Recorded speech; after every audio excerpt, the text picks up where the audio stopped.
Because security is not measured only in deterrence, it is also measured in resilience. And resilience begins with our people. Sa loob ng isang linggo, nag-sign ang Pilipinas ng 2 deal na nagbago sa power level nito sa mapa. Isa sa military, isa sa economics. At ang isang meta-move na hindi ko pa sasabihin ngayon ay direktang tumama sa pinakamalaking player sa board.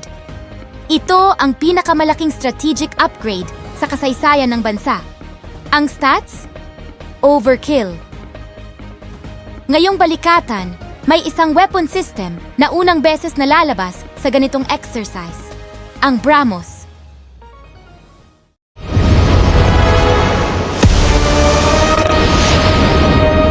At bago nyo sabihin, alam ko na yan! Pakinggan nyo muna. Hindi lang ito basta missile.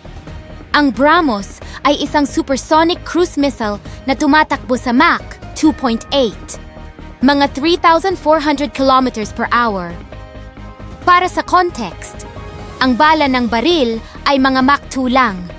Ang BrahMos, mas mabilis pa sa bala ng baril. Ang tawag dito ay fire and forget.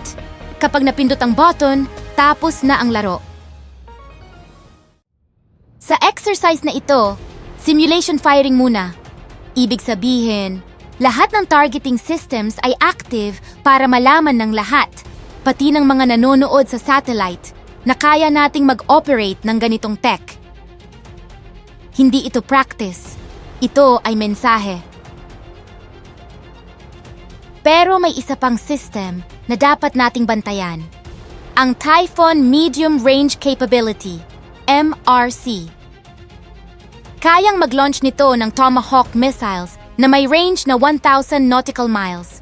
Mula sa Northern Luzon, abot nito ang malalim na bahagi ng mainland ng China. Iniwan ito ng Amerika rito noong nakaraang taon. At ngayon, nandito pa rin. Kinumpirma ni U.S. Lieutenant General Christian Wortman na mananatili ang Typhoon sa Pilipinas nang walang binibigay na petsa kung kailan ito aalis. Bakit hindi pa ito binabaklas? Itatago ko muna ang sagot dahil kailangan nyo munang makita ang buong larawan. Kaya ngayon, para magets nyo ang gravity ng sitwasyon, i-visualize natin ito. Una, BrahMos. Supersonic Coastal Defense Missile. Range, mahigit 300 kilometro. Target, enemy ships na sumusubok na pumasok sa ating karagatan. Pangalawa, Typhoon MRC. Long Range Strike Capability. Range, 1,000 plus nautical miles. Target, hindi lang mga ships, land targets. Deep strike, malayo. Pangatlo, NMESIS. Navy Marine Expeditionary Ship Interdiction System. Mobile Anti-Ship Missile. Range, 100 nautical miles. Target, sinumang sumubok pumasok sa ating exclusive economic zone.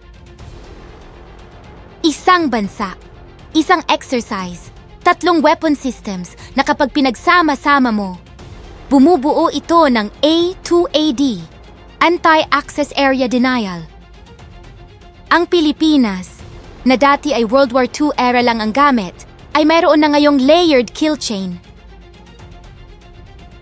Pero kalahati pa lang ito ng kwento.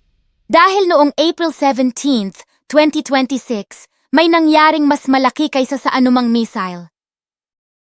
Ipinasok ko muna ang mga missile para maintindihan nyo ang military side. Ngayon, pag-usapan natin ang economic side.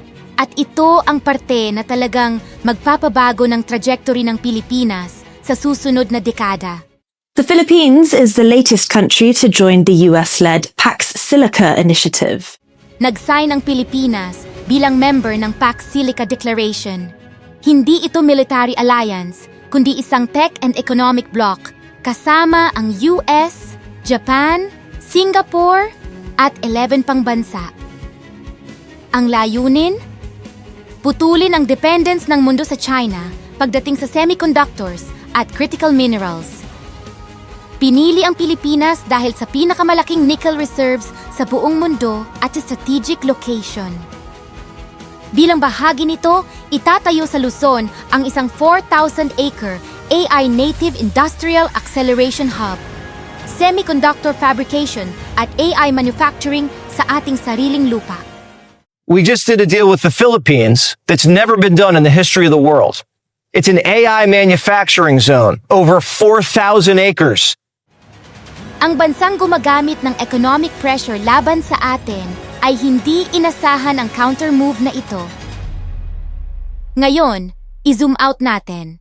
Sa lokal na level, ang Pilipinas ay may pinakamalakas na coastal defense capability sa kasaysayan nito. BrahMos na naka-standby, Typhoon na hindi pa aalis, NMISIS na test na sa balikatan.